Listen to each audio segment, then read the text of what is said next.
Wednesday didn't collapse in a scream. It unraveled in layers. First a crack, then a split, then finally the snap that shook the Browns facility from the inside out. By mid-afternoon, the quarterback room wasn't just tense. It was radioactive. The trigger was reps. Dillon Gabriel, the steady technician drafted in the third round, believed he had earned them. He'd been on time, on script, and by the book, grinding through every install like a quarterback built for the system. But the spotlight had shifted.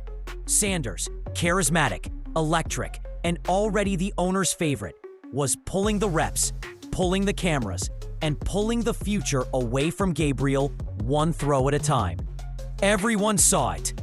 Nobody said it until the office door closed. Inside Kevin Stefanski's office, the words started calm. Gabriel asked for clarity. Why the shift? Why the imbalance? Why did performance on tape suddenly matter less than headlines? Stefanski, measured as ever, insisted rotations were fluid, that patience was part of the process. But to Gabriel, patience sounded like a verdict. His frustration surfaced, weeks of whispers, highlight reels, and ownership nods boiling into blunt questions. Was the competition real, or was it already scripted? The exchange never turned into shouting. It was sharper than that. Stefanski defended principle. The depth chart belongs to the staff, not the cameras, not the crowd. Gabriel, his jaw tight, realized the outcome was sealed. He set down his pen, nodded once, and walked out. No tantrum. Just the kind of silence that tells a room the decision has already been made. The hallway heard it before the announcement. Teammates tried to reel him back, but Gabriel's words cut cleaner than any outburst. If y'all want it, you can have it. I'm done here. Within the hour, the suspension hit. Indefinite, conduct detrimental. Not a slap on the wrist, a declaration of authority. And just like that, a routine Wednesday practice turned into a fault line in franchise history. The Browns hadn't just lost a quarterback rep. They detonated the center of their team. The meltdown on Wednesday looked sudden, but it wasn't. Implosions rarely are.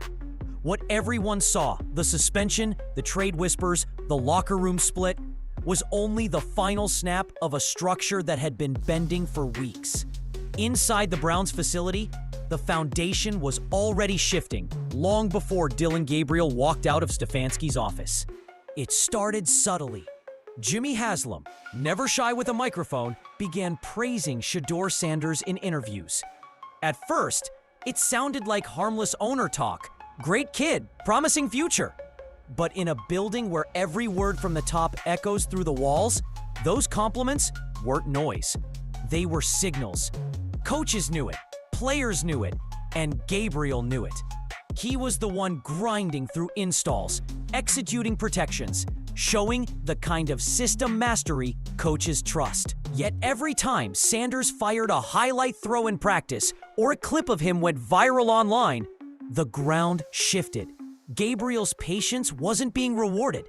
It was being erased. The locker room felt the pull. Reporters swarmed Sanders at media availability. Teammates lingered around his locker longer. Jerseys with his number started outselling veterans who'd been with the team for years. Gabriel, steady and professional, checked every box on paper, but momentum isn't built on paper. It's built on belief, and belief was tilting hard toward the rookie. By late August, the imbalance was impossible to ignore. At open practices, Sanders drew the louder cheers. Talk radio stopped framing it as a competition and started calling it a transition.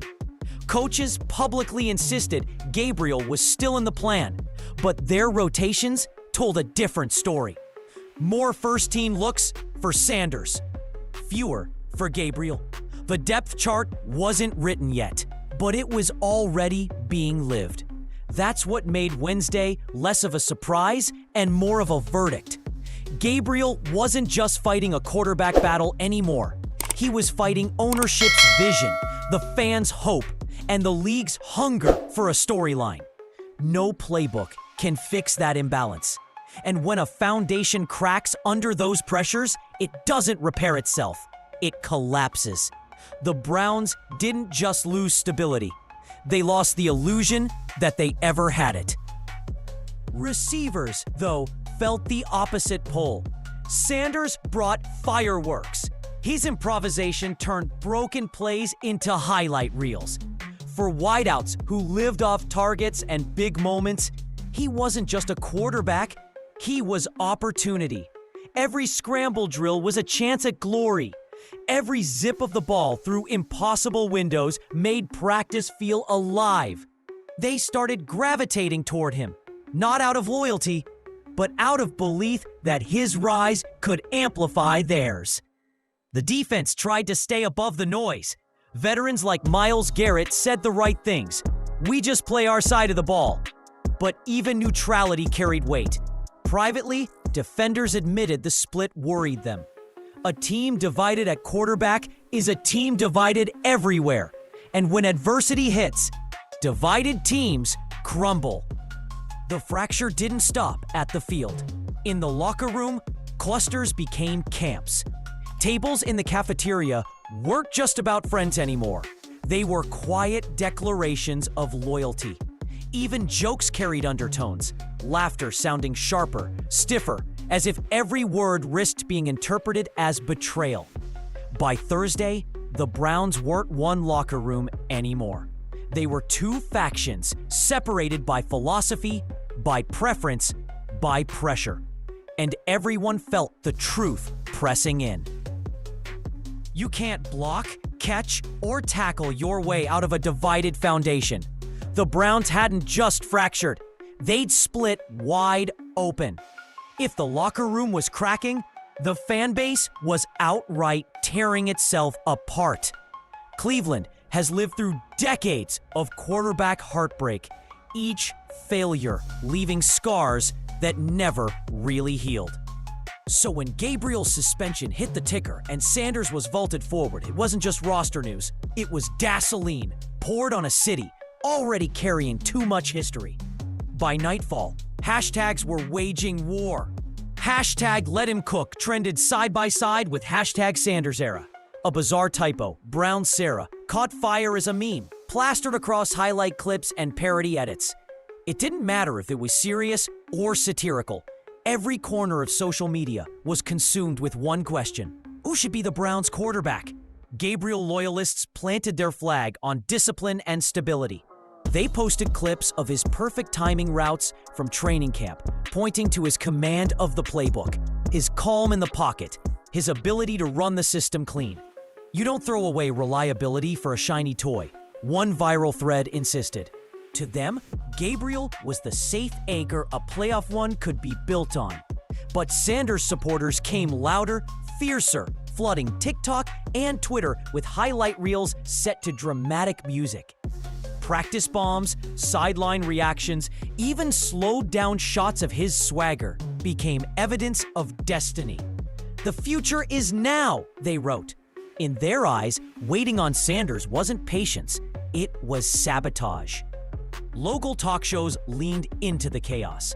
Callers screamed about sabotage, favoritism, and betrayal.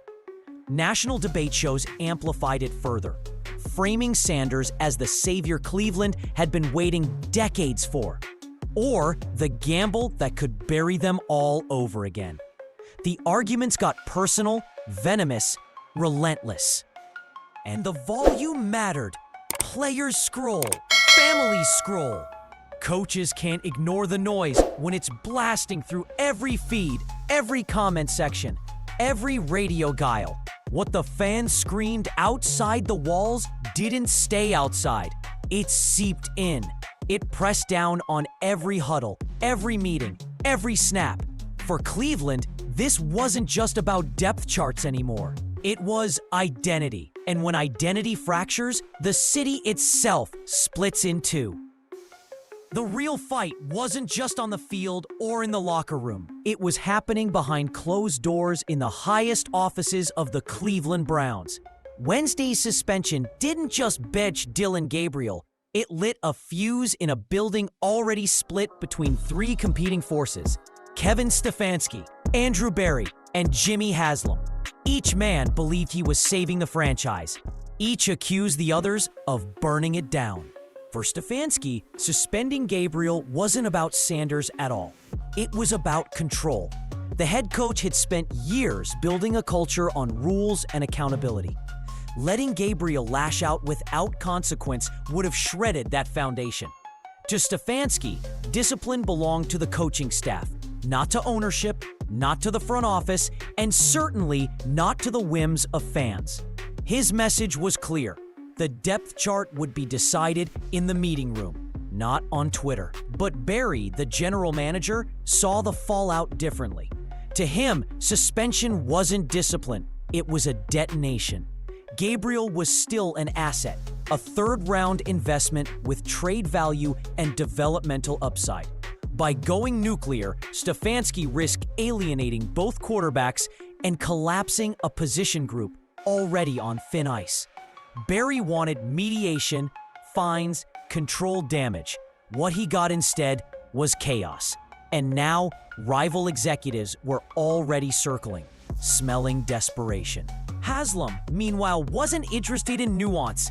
To him, Sanders was the answer, not just to football, but to everything. The rookie was a ratings dream, a marketing machine, a walking ticket sale. Jersey numbers were climbing, broadcast networks were knocking, and Cleveland was suddenly a national storyline again. Haslam saw opportunity, and he wasn't about to let discipline or patience get in the way. Gabriel was expendable. Sanders was the show. By Thursday night, the Browns weren't one organization. They were three factions locked in a cold war. Coach versus GM versus owner. Each convinced they were right. The staff wanted control. The front office wanted stability. And the owner wanted stardom. And hanging in the balance was a rookie quarterback who hadn't even taken a regular season snap. By Friday morning, Cleveland's quarterback controversy wasn't just Cleveland's anymore. It had become the NFL's problem. The league office doesn't dial in over routine suspensions. Roger Goodell only makes calls when the ripple threatens to become a tidal wave. And that's exactly what the Browns' implosion looked like. The phones were buzzing, the networks were restless, and sponsors wanted answers. Goodell's message to Jimmy Haslam was direct: clean up the mess before it engulfs the entire league. On the surface, it sounded like standard commissioner speak about stability and focus on football. But anyone who understands the NFL's machine knew the subtext. This wasn't just about Gabriel versus Sanders. It was about the league's brand. A fractured locker room in one of the NFL's most marketable divisions, a storyline the commissioner could afford to ignore. But here's the twist. While Goodell expressed concern, insiders say he also smelled opportunity. Shedeur Sanders wasn't just another rookie. He was a marketing lightning rod, the son of a legend, a fifth-rounder already turning practice highlights into national headlines. Networks were already whispering about moving Browns games into prime slots. Merch sales were spiking in real time. Sanders wasn't just a quarterback, he was a business case. So Goodell's involvement became two-pronged. On one side, he warned Haslam and Stefanski to get their house in order before the dysfunction spilled over. On the other, he quietly nudged the league's media machine toward Sanders, making sure every pregame show, every highlight reel, every press conference question tilted toward the rookie. Cleveland's controversy wasn't just tolerated, it was curated. Inside Berea, the message landed like a thunderclap. Coaches started speaking in clipped, rehearsed sentences. PR staff prepped players on what not to say. Everyone suddenly understood that every snap Sanders took or didn't take was now a league-managed storyline. For Gabriel, it was the final confirmation that he wasn't just fighting Sanders. He was fighting momentum, marketing, and the commissioner's office itself. For Sanders, the pressure doubled overnight. He wasn't just proving himself to teammates anymore.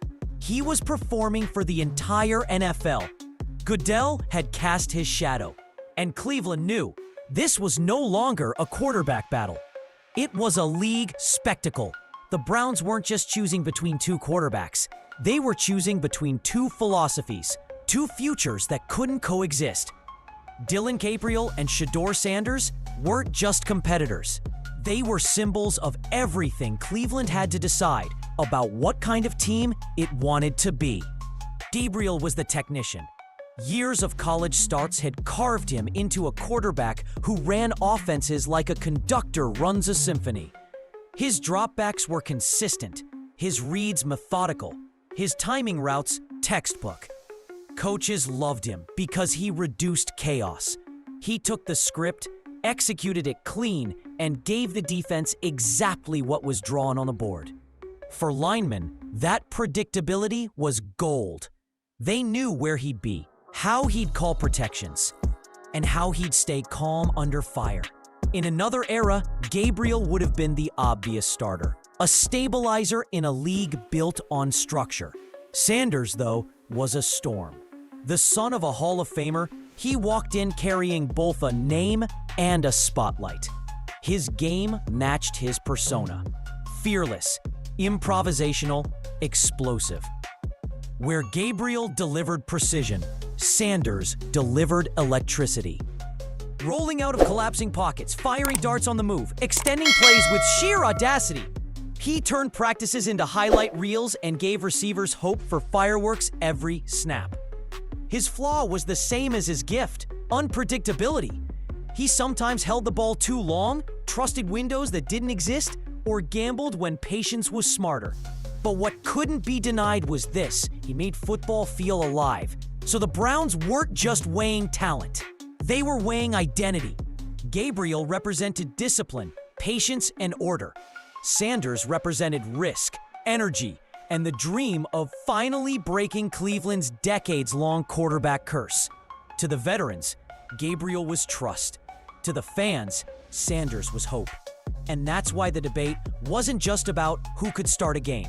It was about which future Cleveland was willing to live with: steady survival or the dangerous swing at glory. By the time Sunday arrived, Browns versus Ravens wasn't just another divisional clash. It was a stage for a national referendum. What should have been Week 2 football turned into a spotlight moment for a rookie thrown into chaos. Shedeur Sanders wasn't just debuting against Baltimore. He was stepping into a storm that stretched far beyond the field. The Ravens smelled blood. Defensive coordinator Mike Macdonald scrapped his old plan the moment Sanders was named starter. Gabriel's steady pocket game had been the target all week. Delayed blitzes, collapsing edges, making him hold the ball. But Sanders was chaos incarnate. Baltimore flipped the script. Containment became the mantra. Rush lanes were disciplined. Disguises were layered. And every defender was told, don't chase, trap. Let the rookie force throws into tight windows and make him pay for daring to improvise. Then the weather added its twist. Heavy rain poured onto the turf, turning the ball slick and the field heavy. For most rookies, sloppy conditions would be a nightmare. For Sanders, it was oddly a shield. Rain meant the playbook shrunk to its core. Heavier run packages, simpler reads, and the chance to lean on Cleveland's dominant offensive line. Behind backs built for bruising yards, Sanders could ease into the storm instead of being swallowed by it. Still, the stakes were brutal. Cleveland wasn't just 0-1. They were 0-1 in the AFC North, where every loss digs a grave. Start 0-2 in this division, and playoff odds shrink to almost nothing. This wasn't simply about a young quarterback's debut. It was survival. Inside the locker room, the tension was visible. ... Some players already believed Sanders was the spark, the kind of energy Cleveland needed to finally break its cycle of disappointment. Others felt the absence of Gabriel like a missing anchor, uneasy about diving into battle with a quarterback who had never faced this kind of fire. On the other sideline, Lamar Jackson, once the doubted phenom himself, sent Sanders a message of encouragement. Respect recognized respect. But Baltimore's defense wasn't sentimental. Their mission was clear: baptize the rookie in misery. And as kickoff loomed, one truth pulsed louder than the rain. This wasn't just a game. It was a trial by fire.